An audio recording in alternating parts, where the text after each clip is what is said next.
you start investing, your financial planner will say to you, well, you need to get inflation plus something else. And the more you can get plus inflation, the better off you'll be in retirement. The trouble is, if you try and take too much plus inflation, you start taking too much risk, and then you run the risk of hurting your capital. Wendy Foley is a financial planner, and Craig Sher is with Discovery. He designs products for Discovery. Inflation's a bit of a myth, though, isn't it? I mean, we look at it, Craig, and inflation is in February at 3.9%. 6 months ago, it was at 6%. It's a moving target. Bruce, I think that's right. In fact, it varies even more than that, because inflation is sort of like an official number that applies sort of across everyone as an aggregate. But in reality, people themselves have a different sort of inflation that they have to beat. So somebody who's sort of living on bread and water has very different inflation to somebody who's buying yachts and cars, I suppose. Yeah, we don't worry about the yachts and cars, guys. We're worried about people who do things like have a motor car and drive to their place of work, who flick a light switch and hopefully the power comes on, and perhaps have a decent meal in the evening. Their inflation is not 3.9%. Correct, absolutely. So a lot of the things that they buy and the things that they use are probably based a lot on offshore markets, on the dollar, the rand strength, things like that. So their particular basket could be very different to the official inflation rate. So when it comes to financial planning then, Wendy, and somebody comes across the table and says to you, okay, I'd like to invest some money and I'd like to have a secure old age, you say, we need inflation plus 3. Well, and currently that's 7% growth, which is nowhere near enough to give you any kind of sustainable return, is it? So how do we go about it? Well, what we do essentially is, with our clients, we will meet them and we will look at what their needs are. So in other words, we look at their lifestyle. So we start with things such as, what are your current expenses now? What does it cost you now?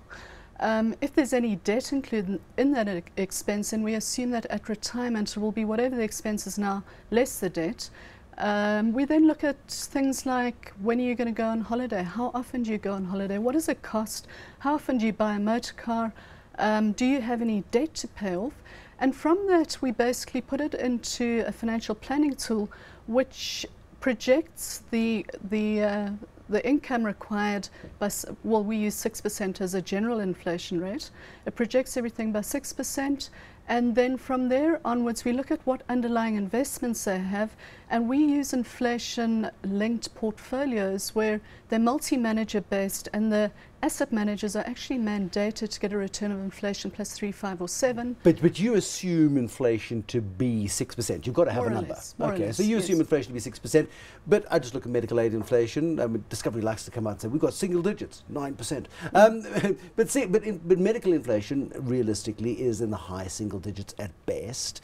Oil inflation is whatever oil inflation is. The real cost of living is not 6% increase for your sorts of clients. It's probably 10%. So how realistic then is using 6% as a benchmark? I probably couldn't comment on Wendy's use of 6%. Hypothetically, the use of 6%. I think the use of 6% would really depend on the future outlook of inflation and the particular client, as we said. If you're spending more on things that cost more and go up by more, then obviously your personal inflation rate would be higher. But on the flip side, if you're spending more on things that go up by less than that.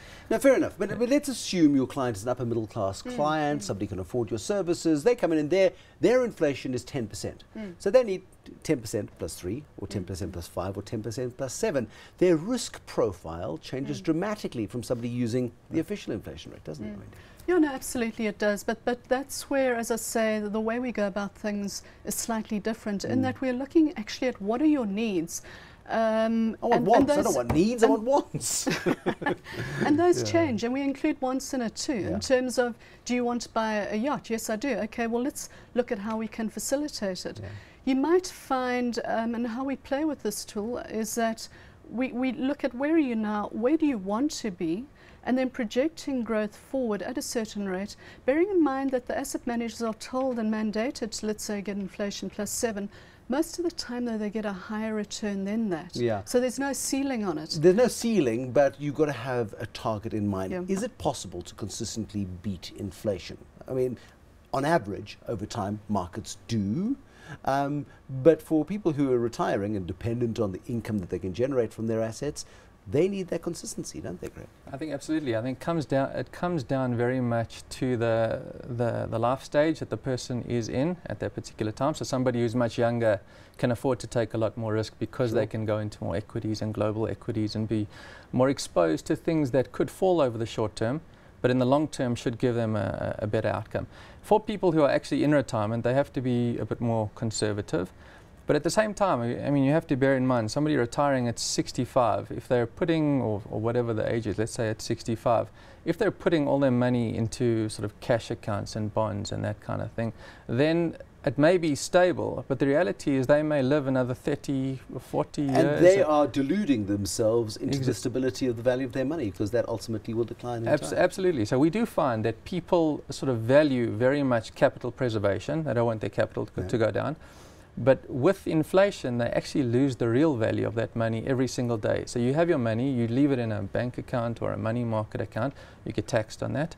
And the reality is, although you're stable from a capital point of view, your money is not keeping up with your cost of living. So how do you get around that? I mean, you design products for a living. So how do you design a product that then says, okay, here's a real world scenario. The only people who really believe the inflation number are the guys who constructed it at Stats SA. Right. Those of us in the real world go, it's a different number. Yes, absolutely. I mean, what we do a lot of work on trying to sort of get returns in a low-yielding environment, and I think it works across the board. You know, you could look at equity markets and you can say they do outperform, but is it overheated at the moment? Is it too high? You don't know really where it's going to go. We do focus very much on products that provide a high yield in a low-yielding environment. I couldn't talk from the other company's point of view, but really we focus on things. We've just brought out one that gives you 15% if the market goes up by as little as 1%. So sort of using a lot of derivative strategies and using other sort of things that are likely to happen in the future, you can up that yield with a very high likelihood. But would you be comfortable then, Wendy, going for complex products that most financial advisors frankly couldn't explain? Wendy and then Craig. Give Wendy a turn. Be nice, play nice. The sandpit is a fair sandpit. You know, what I would say in response to that is derivative structures are very complex instruments. The products generally don't give you any kind of guarantee. So there's a risk in that, you know, you might, if you put money in and the market goes negative for a period of time, you'll get your capital out, that's fine, but the problem is your capital hasn't grown. So because you're tying capital up for a period of time, aren't you, under those sorts of circumstances? Again, it depends on the product. 1 year in our case. Yeah, so you know, if it doesn't grow, then you've got to ask the question, well, was it worth it? And at the end of the day, nobody has a crystal ball where we can tell you exactly what will be happening.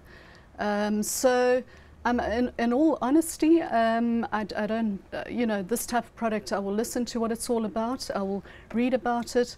I don't know that I would necessarily recommend it to my clients. But that's the trouble, isn't it? Because you guys at Discovery, like your PhDs in super thinking, hypothetically speaking, of course, for ordinary financial advisors who've got a more traditional approach to planning and investing, it's quite a hard sell.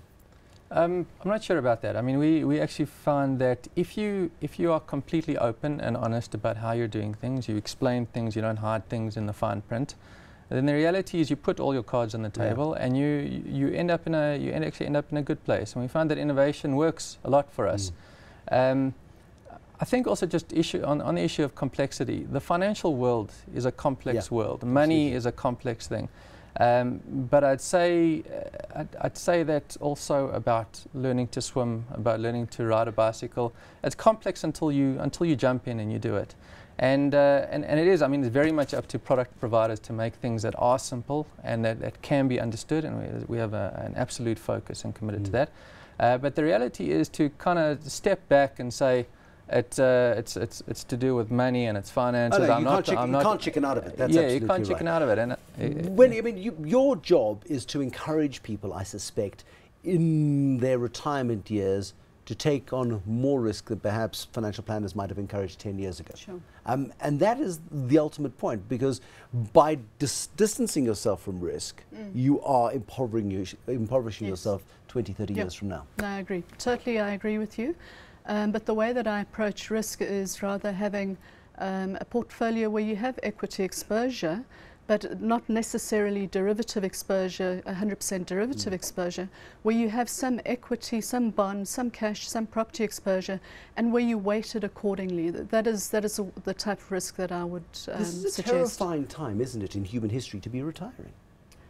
Well, it depends on where you stand, I guess. For most people who have worked on the idea of investing 10 or 15% of their annual income over the last 30 or 40 years, their incomes have grown and they've got a nice little nest egg. Boy, oh boy, that nest egg looks scary 20 years from now without above inflation growth. No, sure. But that's where planning is actually changing, is that in the past it would be, what is your risk profile, how young are you? And we will structure the investments accordingly.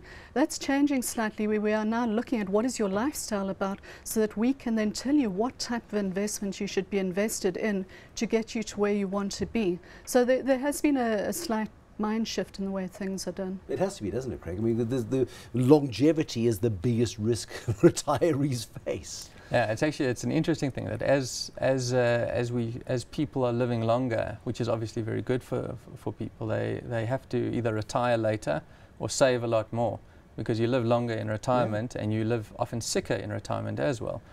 And I think it just makes it more and more important to focus very much on the financial plan and getting a financial planner and someone who can navigate these waters for you. It's as you said, it's terrifying. But the reality is, if you don't, if you get it right, you're on the crest of elation, and otherwise you're in sort of the trough of despondency. Tragically, too few people are getting it right, and that's why the importance of advice is so absolutely crucial.